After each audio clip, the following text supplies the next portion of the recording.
लाल जी एक राष्ट्रीय पार्टी के प्रदेश अध्यक्ष हैं और जिस भाषा का जिस तरह से अमर्यादित बातें की है ये कहीं से उचित नहीं है। उनको इसके लिए माफ़ी मांगनी चाहिए। इससे स्पष्ट होता है कि जो महागठबंधन की एकजुटता है, जो महागठबंधन के सभी नेता एकजुट होकर के मोकामा के चुनाव में प्रचार कर रहे हैं, उससे भारतीय जनता पार्टी के खेमे में बौखलाहट है, बेचैनी है। भारतीय जनता पार्टी जो राजनीति पहले से करती रही है, अगर उनके साथ कोई है तो वो साधु हो जाता है और वही अगर दूसरे के साथ चला जाता है तो वो आतंकी और कहीं ना कहीं अपराधी की श्रेणी में। नमस्कार, आप देख रहे हैं न्यूज़ फाउंडेशन। मैं हूं आपके साथ कमलेश। मोकामा और गोपालगंज में उपचुनाव होने वाले हैं। इसको लेकर के सियासत तेज है। एक और चुनाव प्रचार के लिए लगातार बीजेपी के नेता हो, चाहे महागठबंधन की ओर से ललन सिंह हो, तमाम नेता मोकामा और गोपालगंज पहुंच रहे हैं। इस वक्त ललन सिंह मोकामा पहुंचे हैं। इसको लेकर संजय जायसवाल ने तीखे हमले बोलते उन्होंने कहा है कि ललन सिंह अब तेजस्वी और लालू यादव की गुलामी करते हैं। इस पे बातचीत करने के लिए आरजेडी के प्रवक्ता एजाज अहमद जी हैं।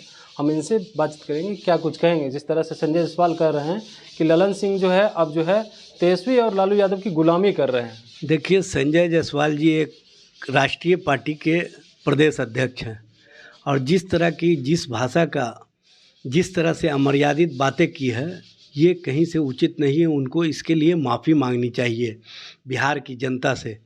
चूँकि ललन सिंह जी महागठबंधन के नेता हैं और महागठबंधन के एक बड़े नेतृत्वकर्ता हैं, ये बात सभी लोगों को पता है।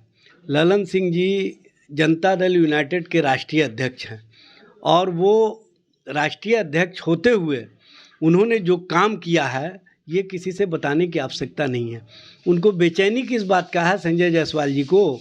ललन सिंह जी चुनाव प्रचार में जाएंगे, चुनाव प्रचार करेंगे, तो उनको बेचैनी किस बात के लिए हो रही है? उनको किस बात का घबराहट है?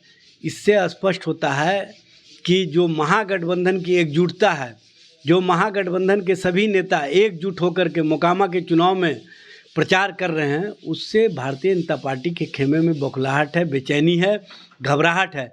और उसी घबराहट का परिणाम है संजय जायसवाल जी का बयान। संजय जायसवाल जी, आप बताइए कि आप किसकी गुलामी कर रहे हैं? आप किसके कहने पर जाते हैं चुनाव प्रचार में? ऐसी भाषा कोई प्रदेश अध्यक्ष इस्तेमाल करता है?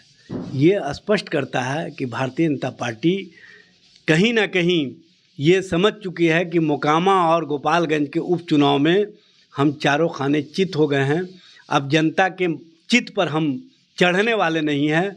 तो इस तरह का अनर्गल प्रलाप करके वो अपने चेहरे को, अपने हार को छुपाना चाहते हैं और वो चाहे जितना भी छुपाने का प्रयास करें, बिहार की जनता उनके उस ऐप को सामने लाने का काम करेगी जिस ऐप के कारण महागठबंधन ने एकजुटता दिखाई है। सब लोगों को पता है कि भारतीय जनता पार्टी को सत्ता से बेदखल इसलिए किया गया कि उसने जनता के उम्मीदों को कहीं ना कहीं शर्मसार किया, जनता के साथ धोखा किया और ख़ास तौर से नौजवानों के साथ जो जुमलाबाजी की और जो अपने गठबंधन के साथियों के साथ व्यवहार किया, वो व्यवहार के कारण जनता दल यूनाइटेड ने उनसे अलग होकर के महागठबंधन के साथ सत्ता का जो समीकरण तैयार किया है और जो नफ़रत के ख़िलाफ़ मोहब्बत की राजनीति को आयाम दिया है, इससे न सिर्फ बिहार बल्कि राष्ट्रीय स्तर पर भी भारतीय जनता पार्टी के ख़िलाफ़ विपक्षी दलों का जो एका है ये मजबूती हुआ है और इसको मजबूती प्रदान करने के लिए लगातार जो प्रयास चल रहा है उसमें सफलता मिल रही है।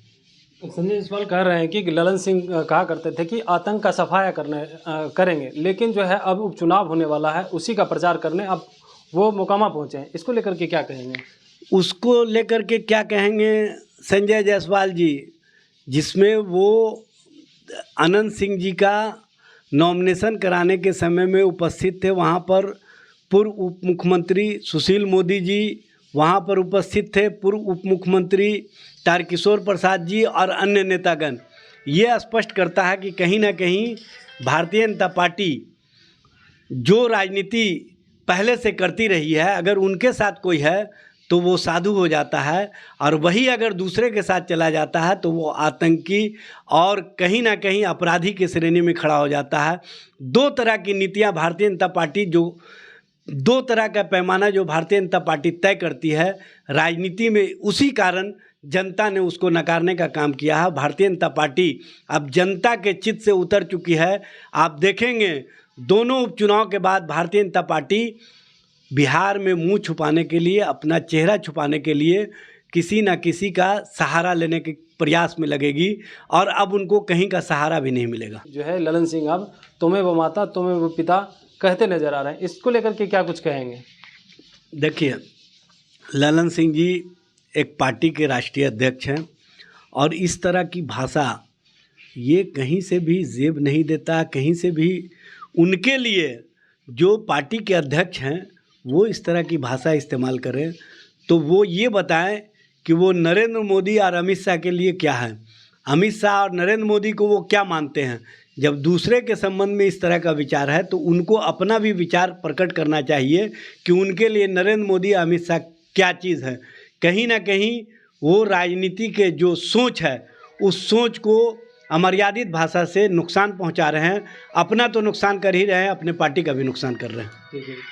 तो आपने सुना कि जिस तरह से जो है संजय जायसवाल ने कहा है कि ललन सिंह के ऊपर की जो है लालू यादव और तेजस्वी यादव को ही जो है तुम्हें वो माता तुम्हें वो पिता इस तरह से कह रहे हैं। इसको लेकर उन्होंने साफ तौर पे कहा है कि अमित शाह और नरेंद्र मोदी को वो क्या मानते हैं।